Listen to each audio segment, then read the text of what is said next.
So we will be discussing about a new chapter, that is modern block cipher, and we'll be starting with data encryption standard, that is DES. So we have talked about various classical cryptographic techniques. They were stream and block ciphers. We have seen various cryptanalysis, various attacks on them, with how vulnerable they are, how strong they are, and all the scenarios which we have seen. Today we are going to start one of the modern block ciphers, very important ones, very popular ones as well. This was one of the starting ones as well. It's called DES, and we are going to look into that. So these are the topics we are going to cover regarding DES. We'll be looking into how and what is the motivation of the DES and why it came into the picture in cryptographic field. What is the overview of the DES algorithm, the basic internal structures of the DES, how many rounds and keys and all that, what is required, decryption and security analysis of the DES. So we will be starting with the DES now. um, Data encryption standard, or DES, what we call. What happened in around, in mod in most of the, this is one of the initial standards which was derived, which was designed, and most of the nowadays, not exactly DES is applied in the applications, but yeah, different layers, different variants of the DES are applied, such as triple DES, double DES. Triple DES is basically you're just encrypting the plain text two times, three times with the DES algorithm, which will make it more secure. So in some of the national identification cards of some of the countries and some of the e-passports are encrypted using 3DES, uh, triple DES, because it provides a very large, good layer of security, and some trade-off with the computation and convenience as well. So we have seen cryptology. We have seen, this is the basic structure which we have seen earlier also, where under cryptography and in cryptanalysis, they both are moving along with each other. So in cryptography, we have seen various symmetric ciphers till now, not asymmetric ones, and there are some protocols also. We'll see this in the second half of the syllabus. But right now, we are concentrated on the symmetric ciphers, where we have seen some classical block ciphers, classical stream ciphers. So we have seen some examples of this, and we are now looking into the modern block cipher, that is the DES. So this is the generic introduction to this. It has a very good history around DES. So in around 1972, uh, a mildly revolutionary act, you can say, was performed by United States National Bureau of Standards. So they which is now called as National Institute of Standards and Technology, NIST.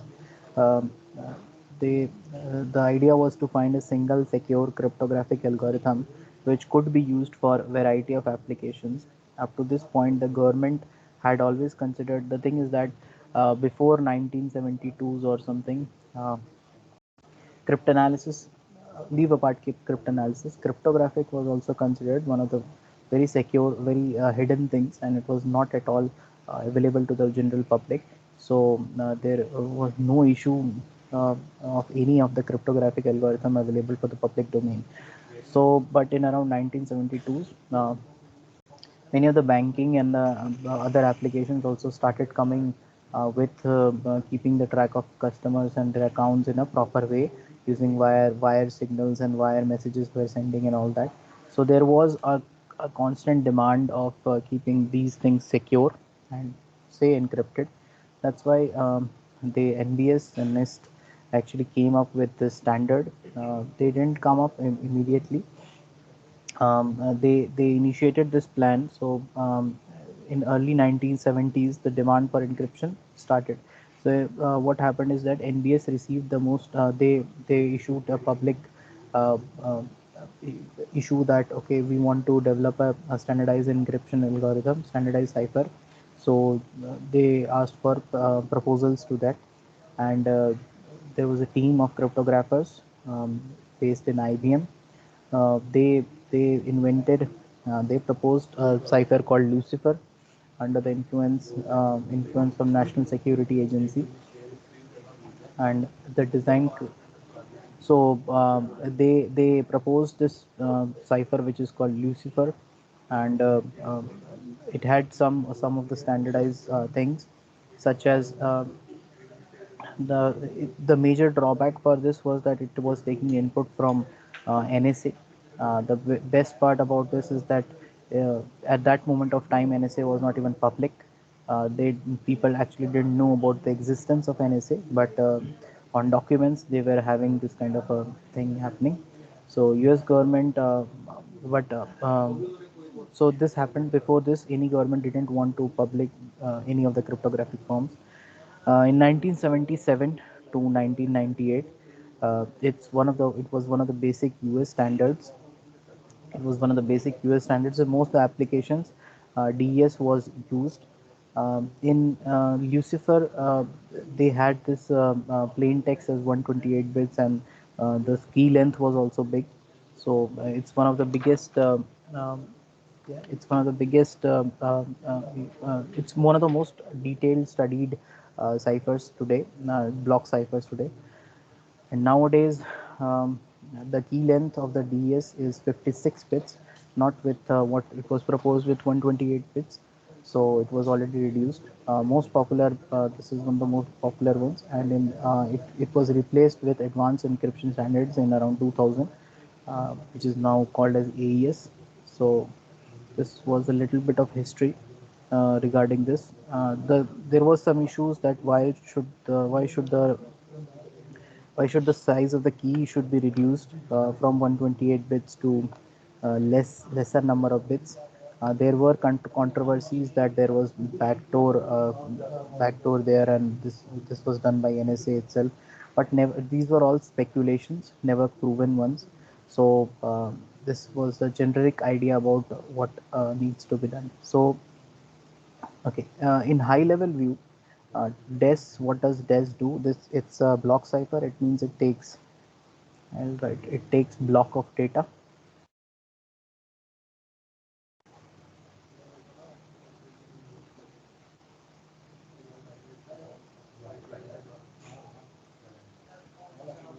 So if we see it in abstract ways, it will look something like this. It will look something like this. You have your DES algorithm in here. You provide some plain text to this, which is 64 bits in size.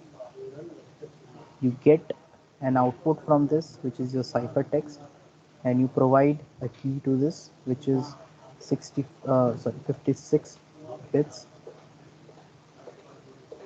in size. So this is the generic view. So normally we usually encrypt 64 bits of data or a block, and get 64 bits as an output for this. The key length is 56 bits. Now this controversy was there that why 56 bit. So this many people said that 2 raised to power 56 computation was actually possible with the NSA end. So that's why they have devised it. That's why they have asked the key size to be reduced to 56 bits. But it was never proven, or no such exact strong theories were convinced around this. So what then now you have to fill something inside this DES so as to make this procedure work. Before that, there was this theory, there was this person. Before this question should arise is, how do we build a block cipher which is secure, which is strong, and it is not vulnerable to the attacks which are known to the public. So this goes back, the idea and the motivation goes back to late 1950s, where this guy named Claude Shannon, if you know about this name, Claude Shannon, in around 1940 50s, around some the late 60s 60s, had this theory. He is the father of information theory, and he also worked in some places in the cryptography as well. He had this notion, he had this idea that he had this notion that two primitive operations with which strong encryption can be built are. So he gave one of the biggest motivation of devising any block or a stream cipher in modern day, which is one of the which is the backbone of most of the encryption schemes nowadays. That is, the ideas were, these are very abstract ideas. These are called confusion and diffusion. So what does confusion actually states? It means that an encryption operation where a relationship between the key and the ciphertext is obscured. So we have seen in some of the examples when we were doing classical cryptography, there your when the older messages, older plain text and ciphertext messages are given to say an attacker, and he has to guess the value of key, and if there is some correlation between some pattern there in the ciphertext with this key, then this kind of attack is easy for the attacker to do. Obviously, it will take some statistical inferences, some pattern recognition, and all that, but there is a possibility to that. So confusion, this idea is already incorporated, is already we have seen in many of the um, uh, classical cryptography as well, because it is basically substitution. It is basically lookup table. So you have some value a, b, c, d, and you have a lookup table somewhere here, and you map it to something else, something like this. So lookup table is a fancy way to say you're doing substitution. So in the substitution ciphers, we have already seen this confusion principle getting implemented, but we have seen that those all cryptographic schemes were very much vulnerable to some to very basic attacks such as brute force or exhaustive search or table lookup, and to some were vulnerable to some sophisticated and complicated attacks as well. So there was this one more principle, one more idea by Shannon, that there should be diffusion as well. So what does a diffusion actually mean? Means that encryption operation where the influence of one plain text symbol is spread over to many ciphertext symbols. So any change in this plain text, such as if this plain text is represented as 010 or something like this, and this is mapped to some value of the ciphertext, then what should happen is that if you make any changes in this one bit, it should actually be affected to many bits, not just one bit. So this will add a flavor of diffusion in your encryption scheme. So an encryption operation where the influence of one plain text symbol is spread over to many ciphertext symbols with the goal of hiding statistical properties. So if one change, one letter, one bit string change in the plain text, and the effect is spreading to many of the bits, then you can imagine the if we do a letter frequency attack on this, or a diagram frequency attack on this, or a trigram or a polygon frequency attack on this, it will not be there, because now the letter frequency statistics is not preserved in this ciphertext. So these are two very basic ideas, but these are one of the major backbones of all the most of the encryption schemes nowadays. And how do we achieve diffusion? This is a theory called, you can use the normal permutation for this. So if you remember, for a transpose cipher, rail fence or a row column cipher, if you remember, there we can just use a there we just replace the values in the plain text with the depending on the value of key and as well as the rectangle in the, if you're talking about the row and the column transpose, there we use the bit of permutation to achieve this diffusion. So by combining both these principles, we can provide perfect secrecy, better algorithms. So okay, so this is another thing is that you need to do this again and again. You can do it once, but it is the effect is not going to be that much visible. So if you do it again and again, do what, diffusion and confusion again and again on the message which you want to send, then these both these both ideas will get stronger and stronger, and hence your encryption scheme will also become stronger and stronger. So most of the today's block ciphers are product ciphers. Product ciphers means you are doing these operations again and again. You can have various ways in which you can achieve diffusion, various ways in which you can reach confusion. That is the flavor of your encryption scheme. That which what is the building block and what is the major function which you are using, encryption function which you are using to achieve this property. But this idea is reflected, is there in most of the schemes, and hence it is called product cipher, as they consist of rounds which are applied repeatedly to the data or to the plain text.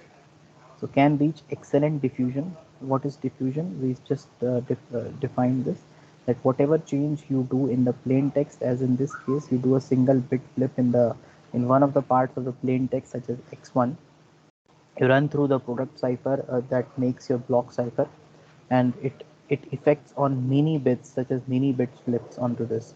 So this is also called as a avalanche effect or mass effect on the output. It can also be said, this is how it is famously known as.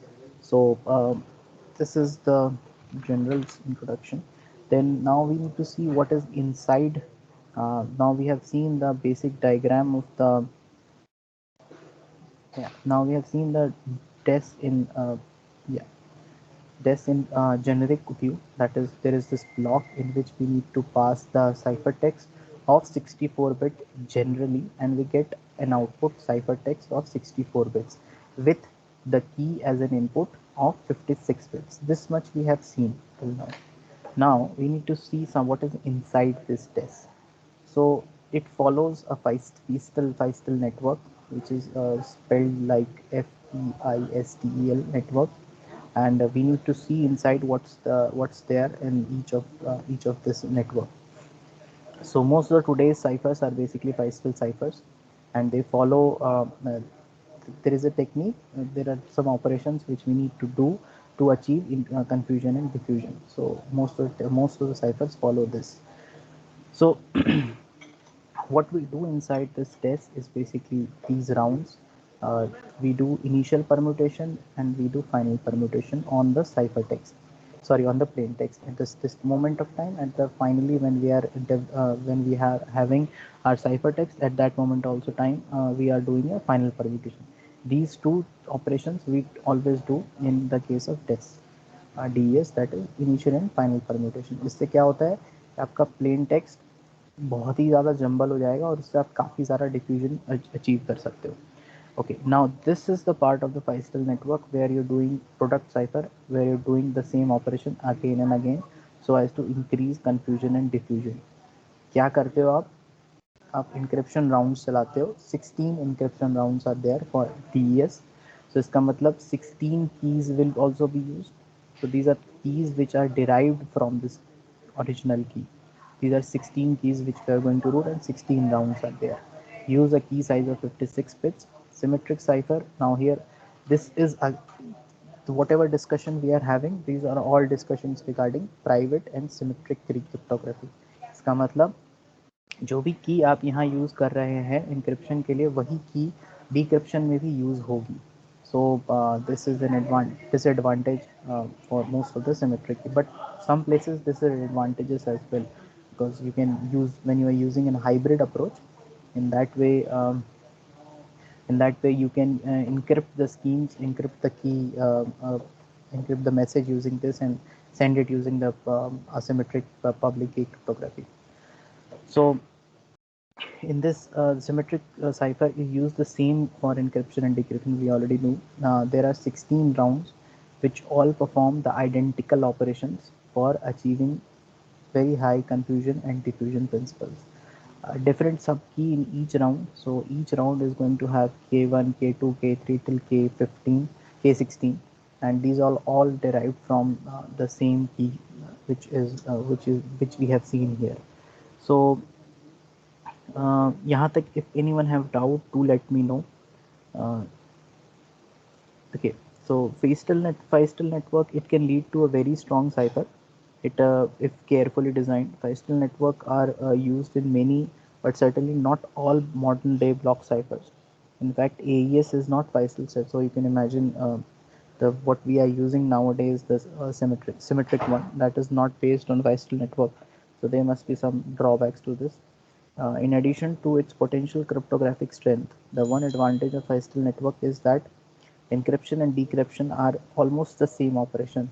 It has something to do with the operations which we are using for encryption, such as XORing something and using the S boxes. So we will see what they are, but it has something to do with the operations which it is using inside the encryption scheme. So in addition to its potential cryptographic strength, one advantage of the Feistel network is encryption and decryption almost the same operation. Decryption requires only a reversed key schedule. So key 16 से लेकर K16 से लेकर K1 तक आप चलेंगे, so बस key schedule उल्टा हो जाएगा. So we discussed the Feistel network. Let's see how does it look like. Okay, so this is inside the we are diving into more detail now. What is inside this these blocks. So this is inside this block. This is the initial framework for a Feistel network, which is used inside the DES. So in DES structure, a Feistel network is used, where your plain text, which is of 64 bits, passes through an initial permutation, uh, where it is represented as IPX. Then it is divided into two parts of 32 bits each. 32 bits each. This is only one round which is represented here. In this, each of these part left and right are of 32 bits. Left part is passed through an XOR operation, where the other input comes from this function. This function takes input from two sides, that is this right side as well as from this key. This function takes the input of 32 bits from the right side and 48 bits from this key size, key key key segment. So when they both are passed through this function, we get a 32-bit output, and that 32-bit output is fed into is XORed with the left hand side, and that is fed onto the right hand side of the next stage. So if you look closely into this thing, uh, can you guess which side is actually getting encrypted? Uh, General consensus would go that, by just looking into this, many people would confuse that okay, right side is actually getting encrypted, but that's not the case, because if you can see here, the right side is getting directly transmitted onto the left side of the next stage. So it is not at all getting encrypted, only the left side is getting encrypted. So that is one of the very generic, very confusing things also for many people. So just keep this into account. यहाँ तक किसी को doubt है? Anyone have any doubt till now? To let me know. Okay, so the advantage है कि encryption and decryption differ only in key schedule. Plain text is split into 32 bits of half size, and okay, so left and right side are swapped again at the end of the cipher. So this happens now. This is for a round one round. We need to do it for 16 times. So okay, before that, what happens with the key originally is of 64 bits. We do some operation and we reduce this to 56 bits, and then again we transform it to 48 bits, which is being used into this function. The backbone of the DES is this F. What is inside this F? We will see what is actually inside this F, and what happens, why 64 is converted into 56, and what operations are actually performed. We will look into that as well. So if you look closely here, if you look closely, uh, yeah, if you look closely, after the initial bitwise permutation, if you yeah this after the initial bitwise permutation, the IP of a 64-bit plain text, the plain text is split into two halves, that we have seen that these two 32-bit halves are input to the Feistel network. So this is the general framework for the Feistel network. These two 30 bits are the inputs for that and it will go on till 16 rounds. The right half, that is Ri, is fed into the function f, that is fed into the function f. The output of the function, the output of the function yeah output of this function is XORed with the left side of the plain text, XORed with the, and it is represented by this symbol. Hopefully this is an XOR gate. Finally, the right and the left are swapped. The process repeats in the round, in the next round, and can be expressed as left side can be expressed as this Ri minus 1, and the right side can be expressed as this, where uh, you are XORing two inputs, that is Li left side, and you are also XORing it with the function which are taking inputs from the right side as well as from the key segment. This is this part. So these, when the 32-bit is getting out from this, and you are XORing it with the left hand side, and you are putting that value onto the right side. So left side encrypt ho raha hai, and that is going inside the right hand side. So after the 16, after the round 16, 32-bit halves of the, that is L16 and R16. So this is L16 and R16. If you see it closely, they are actually, they again go through a kind of a permutation. Then the final ciphertext is formed, where at the starting of the when we are passing any plain text to this Feistel network, we had to pass it through an initial permutation where a lot of diffusion actually happens. So at the end of the all the rounds also, we have this final permutation, and through that only the final ciphertext is formed. So it is crucial to note that the Feistel structure really only encrypts the half of the input bits per each round, namely the left half of the input. The right half of the input bits per each round, namely the right half is copied to the next round unchanged. In the particular, the right half is not encrypted with the function f. In order to get a better understanding of the working of the Feistel network, we can see something like this. Think of a function f as a pseudo random generator with the two inputs. If you talk about this in terms of pseudo random generator, we can get more detail about this, but we're not going to get into that much detail. Okay, so this was the generic idea about how things work inside the DES. Uh, it was okay. I'll revise it for you once again. It is one of the standards which was built by NIST, and National Bureau of Standards. It was done so that because a demand for an encryption scheme was already there, and it was getting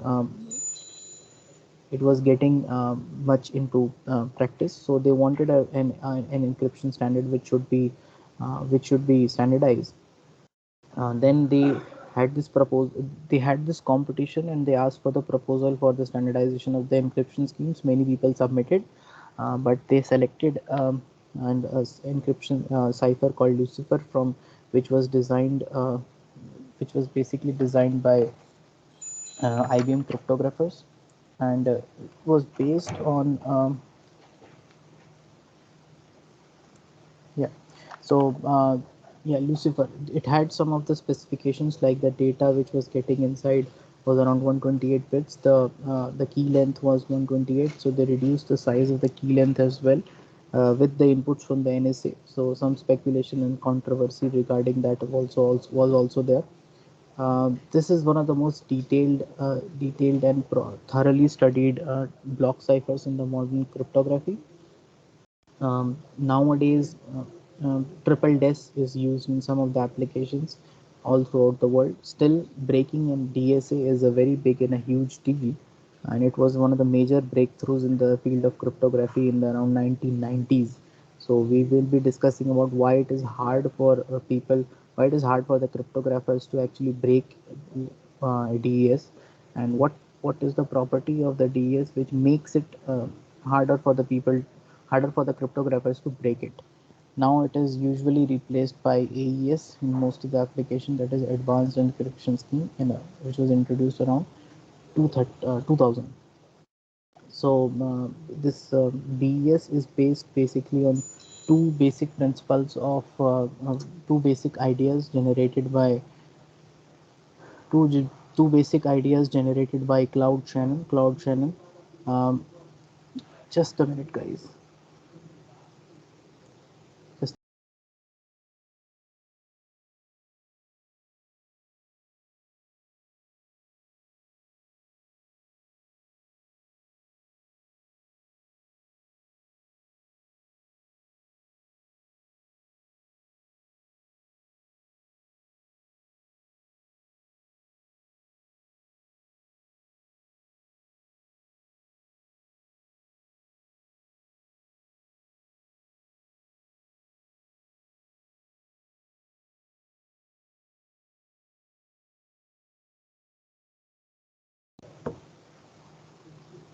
yeah.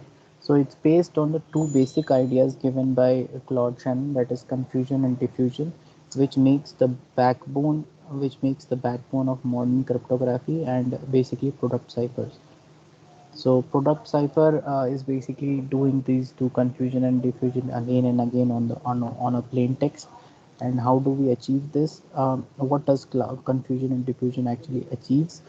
There is a bit of confusion which we have seen in the confusion element which we have seen in the classical cryptography as well, where you can do it just by normal substitution or lookup table.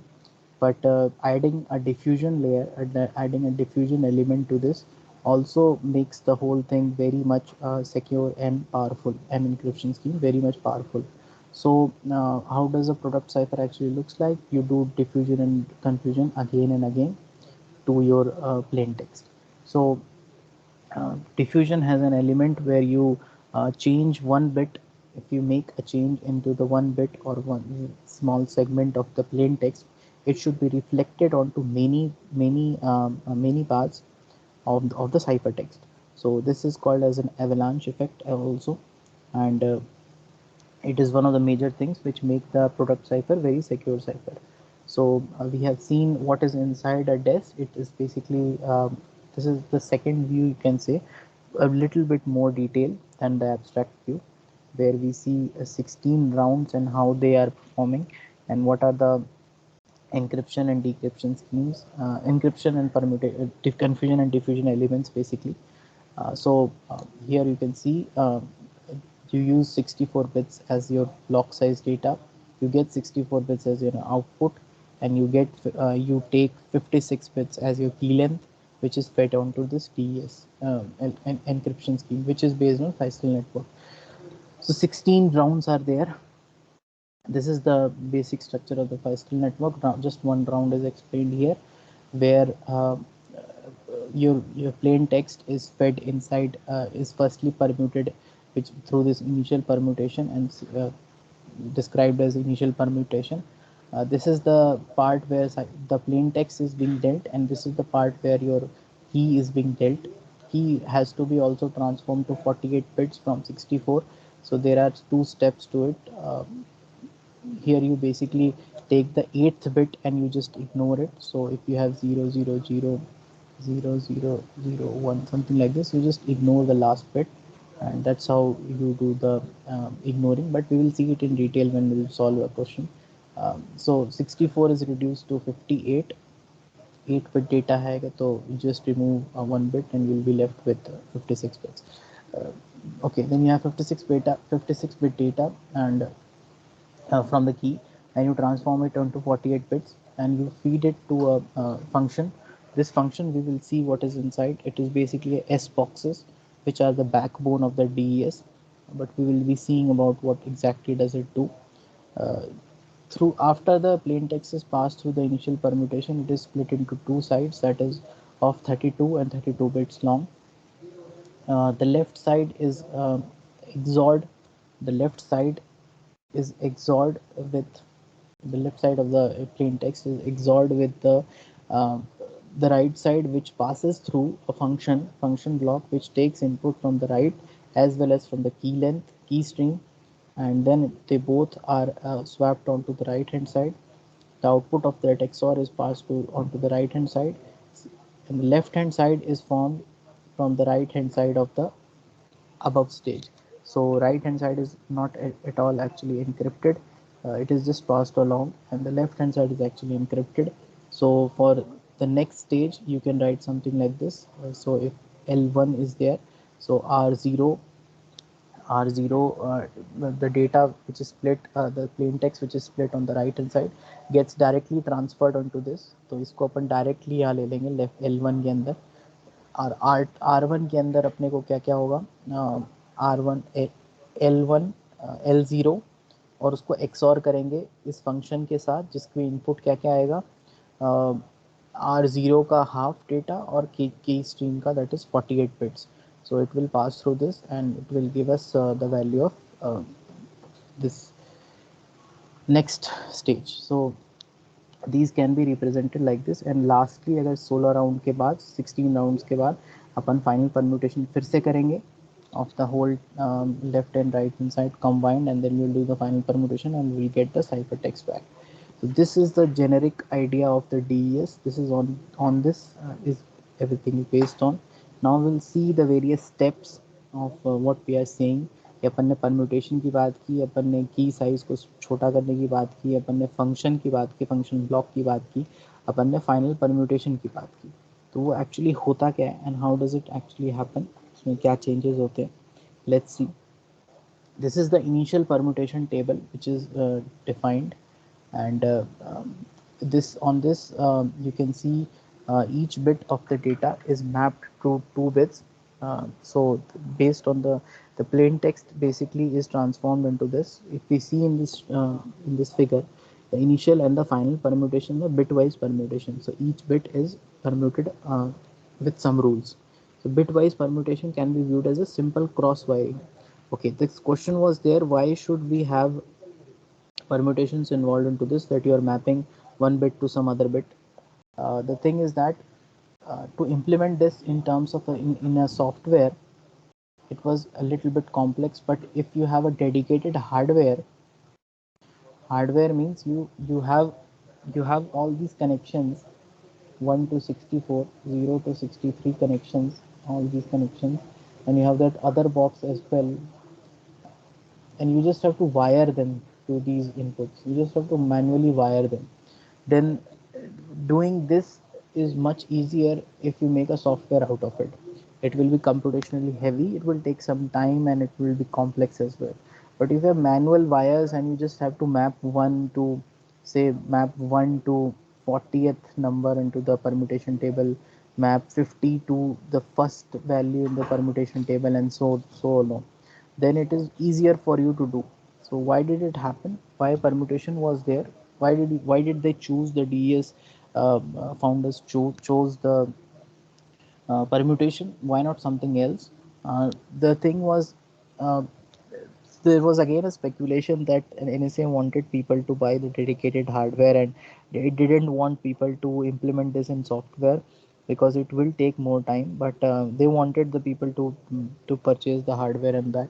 But that was not the case. The thing is that the original cryptographers who worked onto making of the DES were all electrical engineers.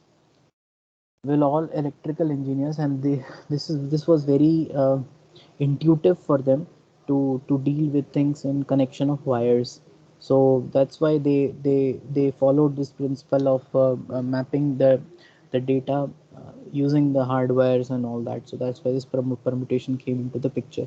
So in initial permutation, the exact rationale for existence of these two permutations are still not known, but this is what the this was generic idea which was floated around. But it seems like the original purpose was to arrange the plain text ciphertext bits in a byte-wise manner to make the data fetch easier for a 8-bit data bus. So that can also be one of the scenarios, but it's all down to speculation. So the details of the transformation initial permutation, which we see in this diagram, in this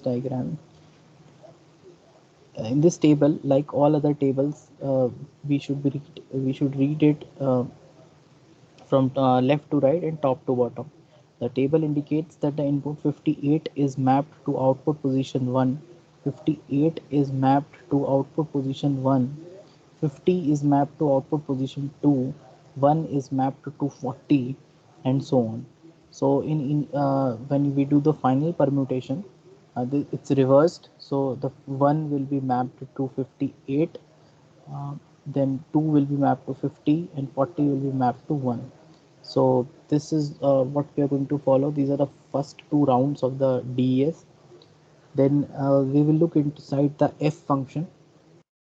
What is inside the F function, and how does it matter? So main operation inside the S, if you remember this diagram here, both these inputs were coming to this F function, and this F function is the basic backbone of the DES. So now we are going to look inside what is inside this F function. What is inside this F function? Um, the F function plays a crucial role in the security of DES. In round I, it takes the left half of Ri minus 1. So for the first round, it takes the round 0, the right half of the round 0 of the output of the previous round and the current key stream. So key stream एक इधर से 48 bit का की stream और अपना 32 bit का ये data आ रहा है. इस 32 बिट के डेटा को अपने को 48 बिट में कन्वर्ट करना पड़ेगा using an expansion box. So what do we do exactly in expansion box? We will see. Now both the input is same size, 48 and 48 bit. We just XOR it and we feed it to this function which has various S boxes written here.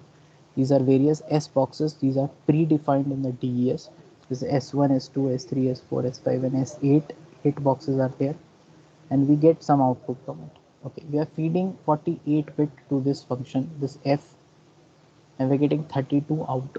So what are we doing? We are dividing 48 into 8 blocks of 6 bit each. There are 6 bits you can see, and there are 8 parts to this. When we pass this 6 bits to this S box, we get 4 bit as an output.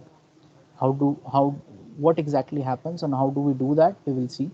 But you can imagine there are 8 parts to this. So 8 multiplied by 6, that is 48 bits, and in this scenario we are getting 8 and 4 bits, we are getting 32 bits. So this is how we convert a 48 bit data into 32 bit data. Now what is there inside S1, we will see. So we will start with expansion E box. So why do we need it? So as to have same number of the size of the function should be same. So size of the input to the XOR should be same. That's why. So the structure of F function is shown, can be seen in this. This is the function. The, the first 32 bits is then expanded to 48 bits by partitioning the input into 8 4-bit blocks and by expanding each block to 6 bits. This happens in the expansion box, which is a special type of permutation. The first block consists of 1, 2, 3, 4. If this is the expansion box. So in this, the first block consists of 1, 2, 3, 4.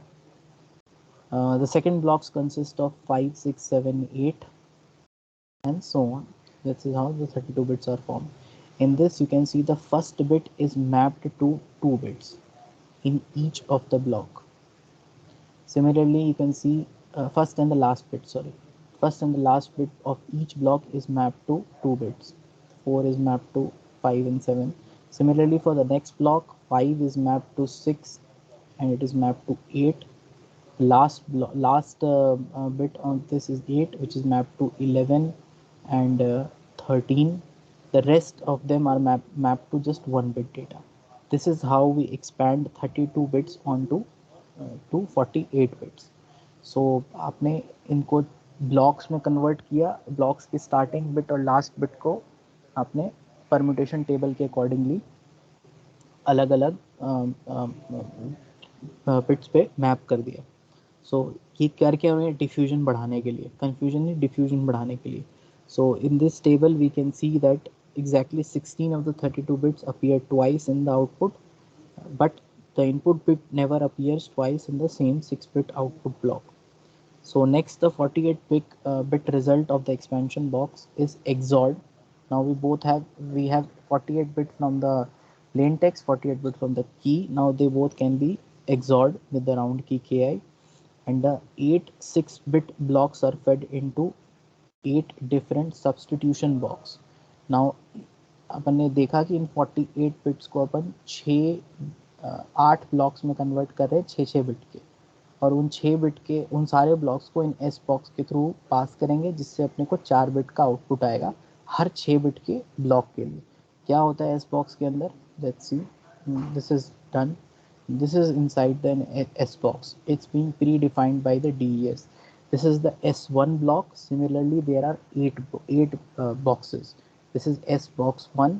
Similarly, you have S box 8 S boxes are there.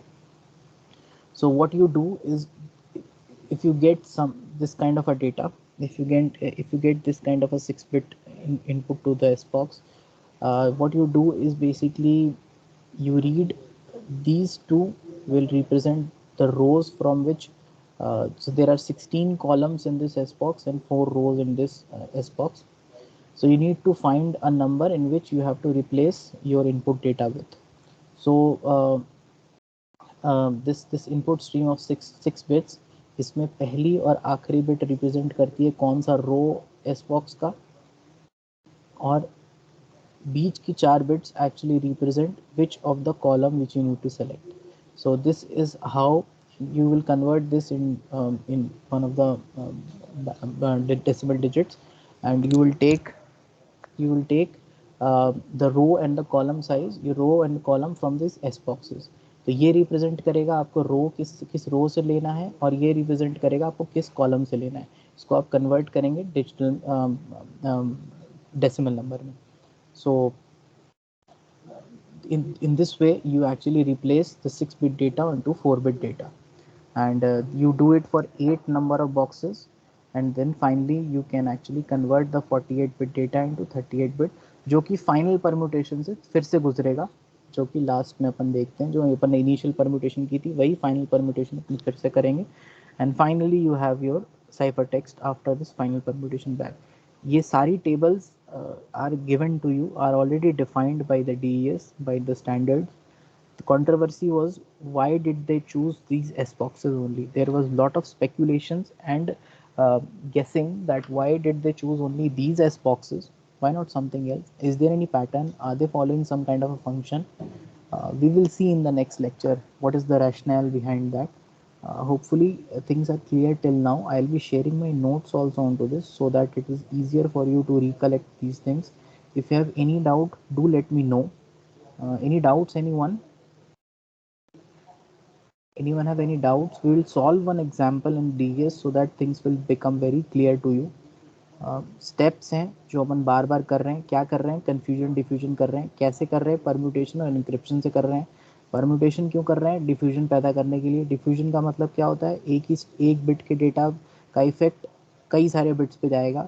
फ़ायदा क्या है उससे? की length और cipher text में कोई relation नहीं मिलेगा. अटैकर को बहुत दिक्कत होने वाली है.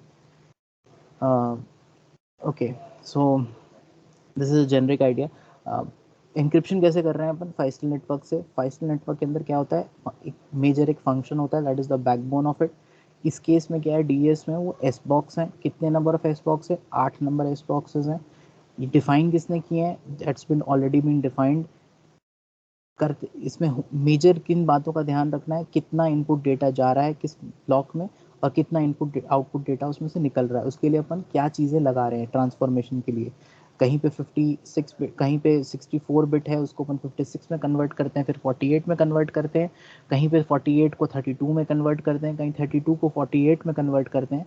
वो सब किन तरीकों से हो रहा है, how those things are actually happening. You this was actually described now, and once you do one problem, it will be very easy for you to grasp over things. If you have any doubt, do let me know, and you can also ask later on also.